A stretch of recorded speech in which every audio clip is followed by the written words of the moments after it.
May I now call upon Mr. U. Venkatraman, the former Managing Director and CEO of MCX Essex, to introduce our chief guest this morning, Mr. U. Venkatraman.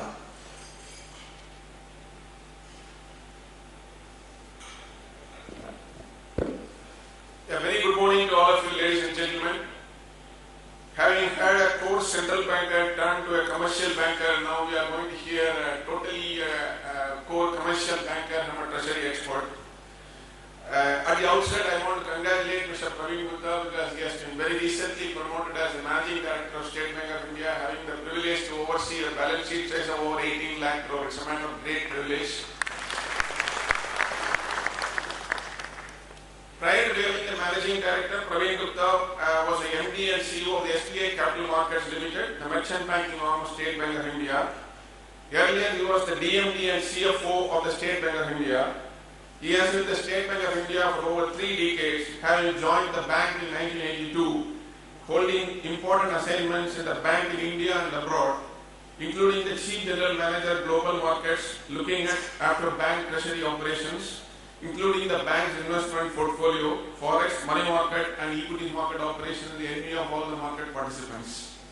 Chief General Manager of Bhubaneswar Circle of the bank, heading the bank's operations in the state of Odisha. General Manager Network Fund at the State Bank of India local head office at Guwahati, responsible for the bank's business in the state of Assam and Arunachal Pradesh. He has worked in their Bahrain office, he has worked in their London office, and he has thoroughly mastered the Indian markets. And he is a commerce graduate and associate member of the Institute of Company Secretaries of India and associate of the Indian Institute of Bankers. Who else can address this grand audience for the chief guest? Ladies and gentlemen, Pravin Gupta, the Managing Director of State Bank of India.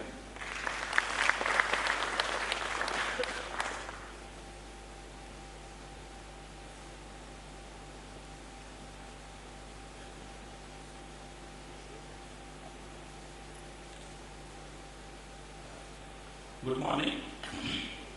Thank you, Venkat, for the very kind introduction.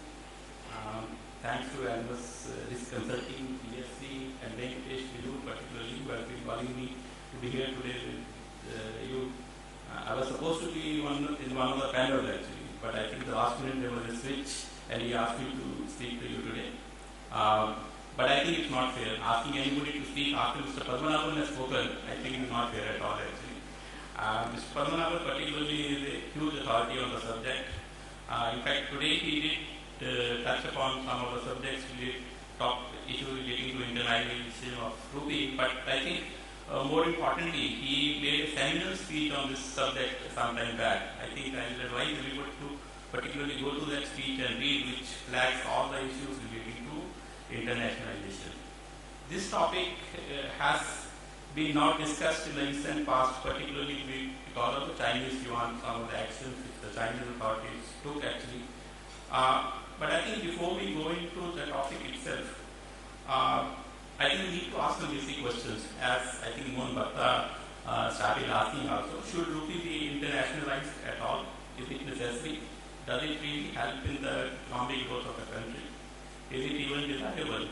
So what are the possible impacts that a possible internationalization of Rupee can have? What will be the volatility in the markets, how the volatility can affect actually? And it can probably derail the whole economic growth of the country also. I think there are some of the basic issues which probably need to be debated. I think you have a very eminent panels discussions that will be happening. There are a lot of experts who will be speaking on the subjects. Some of the issues Mr. Padmanabhan has already highlighted. What I do is I try to just give a little context more in view of what has been happening in the India in the recent past and raise again some of those issues, and hopefully most of them will probably get debated during the course of panel discussions. So loosely speaking, when we talk of an international currency, so it's a currency which is used for international transactions. Okay, so if we talk of international currencies, really we talk of US dollars, euro, British pound to some extent, Swiss franc or Japanese yen. I think beyond that it will be very difficult to nominate any currency as an international currency. So internationalization of a currency is an expression of its external credibility as the economy integrates globally. In practical terms, it would mean the use of currency for invoicing, and settlement of cross-border transactions, freedom for non-residents to hold financial assets and liabilities in that currency, and freedom for non-residents to hold tradable balances in that currency at offshore locations also. Some degree of it controls can coexist with the internationalization, but largely it has to be free of capital controls. Further, I think it's very important for an international currency that it should be held as a portfolio of assets by various other countries, and international trade gets invoiced in it. In India, I think we have been talking of invoicing trade in rupee also. The attempts so far have not really been that successful, but I think we can debate on why it's not been successful so far. Widespread use of a currency in international trade cannot be imposed. It gradually happens in tandem with the economic growth of the country. Over the years, a lot of currencies have internationalized, but then a currency becomes international and doesn't remain so. There have been changes that happen. There were a lot of international currencies in the Eurozone. After the Euro came in, so many of them disappeared. Similarly, I think if you can talk about the British pound, it was a much more international currency at one point of time. Now it has a much diminished role in the international trade. I think if you go back in history, you will find actually Indian rupee used to be an international currency. It was one of the real international currencies because at one time the Indian rupee, or it was also called the Gulf rupee or the Persian Gulf rupee, which was used as for transactions in the whole of the Gulf actually. It was introduced by the government of India as a replacement for the Indian rupee for circulation exclusively outside the country, and the Reserve Bank used to issue those rupee notes. This creation of a separate currency was an attempt to reduce the strain put on the India's foreign exchange reserves after independence. After India devalued the rupee in 1966, most of the countries stopped using it. Oman, Qatar and UAE, they replaced it with their own currencies. Kuwait and Bahrain, in fact, had stopped using it in 1961 and 1965. In fact, I can tell you my personal experience when I used to work in Bahrain. Bahrain has a currency, Bahraini dinar, which is actually divided into 1,000 fils. So in Bahrain, 100 fils is still called 1 rupee. So first time when you went there and people said, okay, you pay 2 rupees for something, so you wonder what 2 rupees meant actually. So when we look at the current status of Indian rupee, I think there are some issues which I can raise this. That internationalization is a policy matter and it depends on the broader economic objectives of the issuing country. There are various policy issues involved here, like the extent of capital account liberalization. India's approach in this context has been reflected in a full but gradual opening up of the current account, but a more calibrated approach towards opening up of the capital account. While foreign investment flows, especially direct investment, is encouraged, debt flows in the form of external commercial borrowings are generally subject to ceilings, and there again the RBI is very keen that it comes in only as a long-term debt and not as a short-term debt, and I think that is a question which Vijay also had raised. India at present doesn't permit rupee to be officially used for international transactions except those with Nepal and Bhutan. Non-residents cannot hold rupee assets, and more importantly, liabilities denominated in Indian rupee are not permitted beyond certain limits. The hallmark of any international currency is that invoicing of tradable goods between countries is done in international currency. In sharp contrast, almost the entire bulk of international trade in India continues to be denominated in US dollars. Close to more than 3/4 of our trade is denominated in US dollars. Efforts to promote invoicing in the domestic currency have met with little success in countries with currencies which are not international, as the trade counterparties first of all are not willing, and then they don't have means to hedge their exposure. So that is why probably even if you tell somebody to invoice in rupees, so your international customers would like to know how they can hedge their exposure also.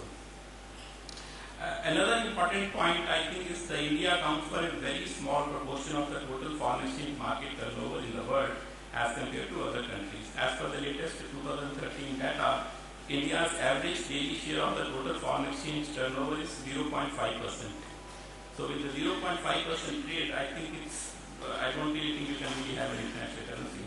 And India's share in the total foreign exchange turnover has actually been declining. I'm told it was 0.9% in 2007, and it's down to 0.5% now actually. The share of Indian rupee in the total currency turnover is also very small. Moreover, in case of Indian rupee, spot transactions account for a very large portion of the trade actually. So while in the global international currencies, you will find a lot of transactions that happens in the swap market. In India, the swap market still remains quite small. Actually, when you go abroad in some of the countries like Singapore, Malaysia, Indonesia, Hong Kong, Sri Lanka, and UK, you will actually find many exchange bureaus accepting Indian rupees. So you can feel happy at times that in rupee has become to some extent an international currency that it gets accepted. But that is more, I think, is the market which is not really officially allowed. So, but beyond that, I don't really think that the Indian rupee can be seen as an international currency. Another issue actually that hampers is that India is not really a part of any big currency union. In case of euro, now that the euro is for most of the Europe, so there of course they don't need that separate currencies. But in case of the Asian currency unit, the currencies of 13 major countries included in the ACU, like Singapore, Malaysia, Indonesia, Thailand, Philippines, Brunei, Laos, Myanmar, Vietnam, and Cambodia, and plus of course the China, Japan, and South Korea. So India is not part of any of these trade blocs, so that also doesn't really help. Joining an international currency union has its merits and demerits. The merits are that the union may eliminate exchange rate fluctuations and better speculative attacks, reduction of transaction costs, economies of scale for firms operating in the region, and greater trade and financial flows. However, the demerits are that it could lead to weakening of national sovereignty and limit the national government's power for economic management. These are the issues I think that have been highlighted by the Greek crisis also. So whether the launch of euro itself is it a success or a failure, I don't think the final word has been said on that. Of the recent moves made in India for internationalization of rupee, I think the most important has been the issue of rupee denominated bonds abroad, or the so-called masala bonds. Some very successful issuances happened by IFC and ADB. They managed to raise the bonds at very attractive rates, in fact much below the sovereign rates also. So there has been a lot of interest among the corporates who feel that they probably also will be able to access the international markets and raise rupee denominated bonds at very good rates. So far no issuances have happened because there was some confusion regarding the applicability of withholding tax and the capital gains tax. I think yesterday the clarification has come saying that the 5% withholding tax as is applicable for the transactions would be applicable and there will be no capital gains tax. So I'm told that there are a lot of issuers who are ready to launch such bonds. Maybe in the next few months we will see these bond launches happening. So that I think would be one major step that will happen towards internationalization of rupee.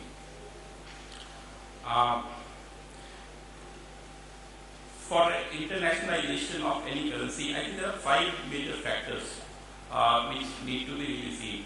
Number one is the size of the economy, openness of the capital account, exchange rate regime, extent of development of financial markets, and the macroeconomic policies. So if you want to judge whether a currency is international or can it become international, I think these are the 5 parameters against which it should be judged actually. So going by that, I think that India has a lot of issues on that actually. The economic size probably is the only thing. See, if you look at the economic size in terms of dollar terms, I think we are only a 2 trillion economy, which is not really very large. Only in the GDP terms we are an 8 trillion economy. So that you can say to some extent justifies India being an international currency, or the Indian rupee being an international currency. But beyond that, I think on the other 4 parameters, there is still long way to go. On the capital account, I don't really think the Reserve Bank is very comfortable at this point of time. They have been gradually removing restrictions on the capital account, but it is still a long way off. Financial markets in India still lack In terms of breadth, that is the range of financial products. In terms of depth, like the volume of financial products, and for liquidity in terms of volume of assets traded actually. So I think we still have a long way to go before we can really become to have an international currency. So what are the implications for internationalization? The first and the immediate impact would be the potential increase in the volatility of exchange rate. It also has implications for the conduct of monetary policy. When a currency starts getting used outside national territories, there will be some kind of economic integration with areas where it is actively traded, which in turn can stimulate better growth also. When an economy is globally integrated, differences in tax rates and restrictions on use of its currency by non-residents result in development of offshore NDF market, which I think we have already seen in case of India. However, a matter of concern would be that this can really greatly accentuate external shocks, given the larger channels and independence to the residents and non-residents with respect to the flow of funds in and out of the country and from one currency to the other currency. If on account of internationalization of Indian rupee, non-residents hold significant balances of domestic currency, particularly at offshore locations, any expectation that the country is vulnerable due to weak fundamentals or a contagion would lead to a sell-off resulting in a sharp fall in the currency. Withdrawal of short-term funds and portfolio investments by non-residents, that is again what Mr. Praveen referred to just now, can be a major potential risk for internationalization of the Indian rupee. The significant strength exhibited by the Indian rupee in the recent period and the continued good performance of the Indian economy have raised the issue of greater internationalization, and that is what I think a lot of people want, and that is I think the purpose of this seminar also. However, India has had a very calibrated approach towards capital account liberalization. India at present doesn't permit rupee to be officially used. I've already highlighted some of the issues that can arise if we move towards it. But I think the approach which India has taken is one of an incremental changes rather than going for a big bang reform. I think that is probably the best suited for the country, given the state where we are, given the level of economic growth that we are having, and the way we want to go it forward. I think the way probably is clear that maybe at some point of time the Indian rupee will become a much more international currency than what it is today. But I personally don't think that the time is right to go for a big bang reform. The incremental approach that the Reserve Bank has been following so far seems to be the best approach. But I hope that during the course of discussions today, maybe some real specific solutions can come up. So I thank you very much for inviting me and giving me an opportunity to speak. Thank you very much.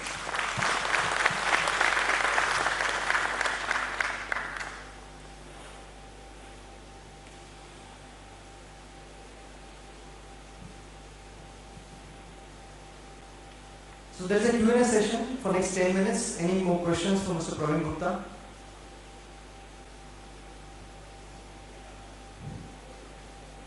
Yeah, Praveen, you are right. When you said that when somebody has to speak after Badaravan, it is a real challenging task.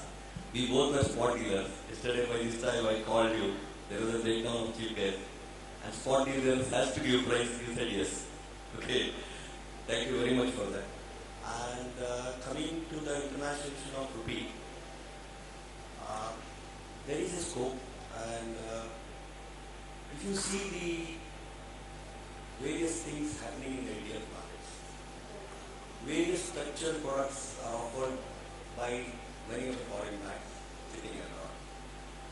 And I believe at some time your chairman mentioned that ideally banks like State Bank of India, which has got good presence overseas, should be allowed to participate in the Indian market. So, what I see, you mentioned about the figures and all, point by and all. I see a lot of transactions happening because the interest, again, growth, the consumption, so many things, the bankers, all these things makes that it is the interest in currency. That is why it is being traded abroad. That is why we are thinking of international rupee. It's our currency, okay? somebody else making money or somebody else determining the price. It is not acceptable. I just would like to have your comment. I think Anand and Joab are talking on the India market and he actually he will tell you better. I don't know, I think recently I talked to some people and they seem to be feeling that even the size of the NDF market is probably overstated. I don't, if you really want to transact very large volumes into the NDF market, I don't really think that it's possible, and the way it influences the Indian rupee market. But to your question, I think the NDF market, I think in most of the other multi-market economies, it's there actually. I think, and they have a role to play. Even having it as an international currency, when your country rating continues to be down, it would really help. In fact, I was asking one of the FIIs actually, people who are investing in India, that why do they approach the NDF market actually? So when they are allowed to hedge their exposures onshore, so why they still need to go to NDF market? The answer given to me was that because if we hedge onshore, the country risk will continue. They want to take out the country risk also. So that is why they want to hedge that exposure outside India and not hedge it in India itself. So I think as long as given where we are actually, the country where we continue to be a triple country actually, and somebody who is investing wants to take off that risk also. So the NDF market will probably continue to be there. Sir, you mentioned about one other clarification on the withholding tax. Yes, you mentioned that there was a clarification which was required for withholding tax in the context of issuing bonds. Now, how critical it is to have a tax reforms in place when we are talking about internationalization of currency?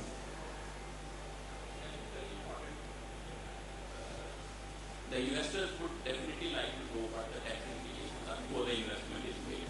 But to be fair to the present government, I think they have taken a lot of steps. They have gone out of way to reassure the international investors that the government will take care of their concern. Probably it was a slip. I think they announced the masala bonds, but at the same time they didn't think about changing the finance bill. So that is where the confusion came about. So that in fact delayed the launch of the masala bonds. But I think hopefully now that with this clarification, so there will be some adjustment happening very soon.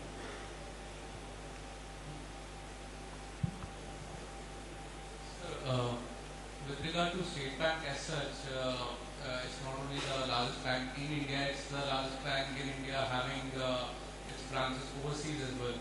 So, what do you think is the role of State Bank as such in future going forward with Rupee going as a big global currency? How do you think the bank as such is going to be like in terms of a major player?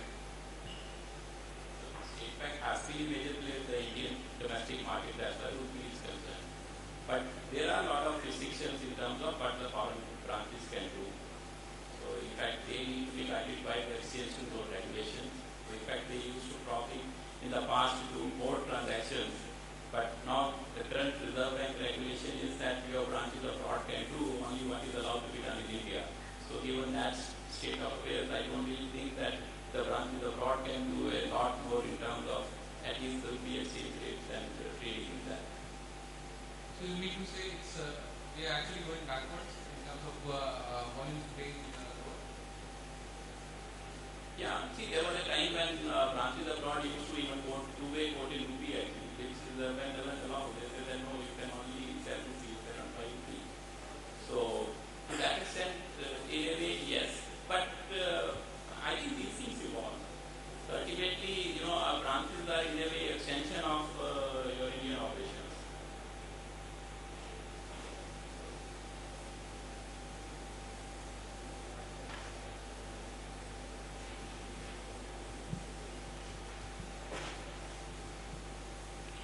Pravin Gupta.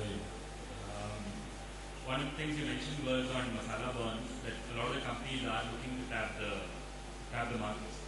Most of the guys who will be doing this will be the large NBFCs, the large housing finance companies, and corporated corporates, many of whom are clients who come to the State Bank of India because you all have the best base rate in the country. Do you see any impact of these masala bonds at least at some level on the loan growth within the system domestically? I think this still we need to see. See, what happened was because IFC and ATB managed to issue these bonds at a rate much below the sovereign or the G-Sec rates also. So that is where the interest among the issuers is. So will these issuers be able to issue bonds at those kind of rates? I think that remains to be seen. So if ultimately the cost to the issuer is probably the same as what they pay in India, so for them it only opens up another set of new investors. Beyond that, probably it doesn't help. Personally, I guess the rates will get aligned over a period of time. Maybe the initial one or two issues might get done at lower rates, but I don't really think that if a corporate is expecting that they will be able to get 100 basis points below the rate which they have to pay in India, I don't really think that's going to happen. So, but it definitely opens up a new breed of investors, people who are looking to invest in India. So right now, as the investment limits otherwise are full, so they can probably bring in some money. So cooperative forwards should definitely be able to get money coming in. As far as the impact on the bank's balance sheet, I don't really think that the size is going to be so large that it will start impacting the bank's balance sheet. The government has notified GIFT City as an international financial service center. Obviously, State Bank is also kind of looking at opening a branch there. So if you can throw some light in terms of given the topic of internationalization, how you are looking at your plans in terms of GIFT City.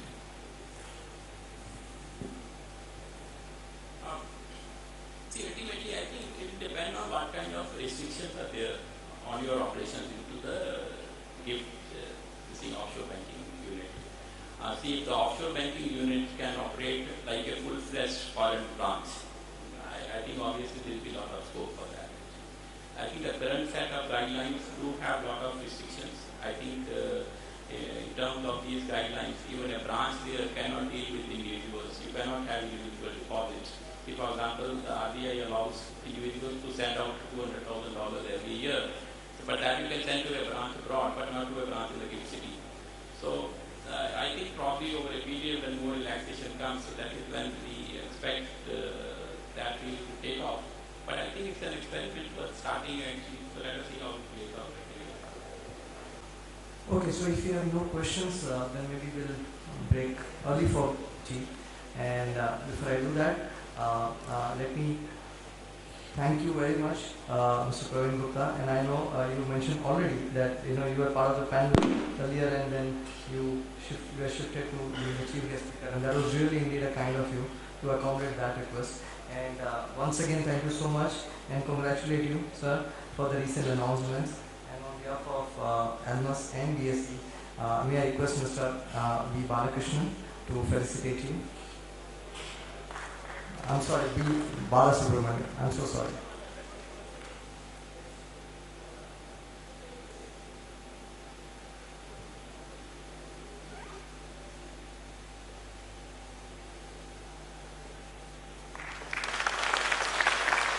Thank you so much, sir, for your time. Thank you.